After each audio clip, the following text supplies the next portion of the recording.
Assalamualaikum warahmatullahi. Hari ini saya akan kongsikan dengan anda cara untuk masukkan course di dalam website. Okey, step yang pertama, boleh pergi klik di sini, Beauty e-Learning. Setibanya di dashboard, anda boleh terus pergi ke Tutor LMS. Hari ini kita akan masukkan bahagian head massage. Klik di sini. Okey. Baik, perhatikan di bahagian atas, anda akan nampak di bahagian URL. Di sini ada nombor 3000. 3000 ini merujuk kepada ID untuk head massage. Copy link ini, copy nombor ini, kemudian kita pergi ke homepage. Pastikan anda buka tab yang baharu. Okey, kemudian anda tekan di bahagian atas sini, Edit with Elementor. Setibanya anda di sini, anda boleh terus untuk baik. Setibanya anda di sini, anda boleh terus untuk klik di sini, tambah Add New Section, klik satu.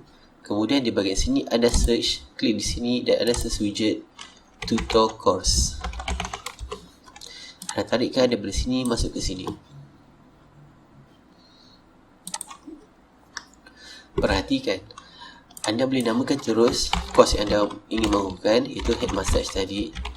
Kemudian ID nombor tadi adalah 3000, masukkan 3000.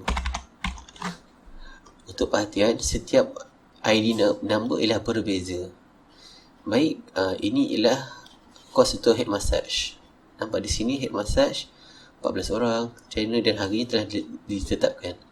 Jika anda ingin buat yang kedua, anda boleh lakukan step ini semula. Seperti contoh,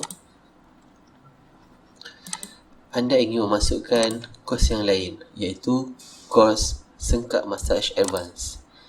Klik di sini, ambil nombor di atas 2969, copy dan kemudian klik di sini, namakan semula sengkak massage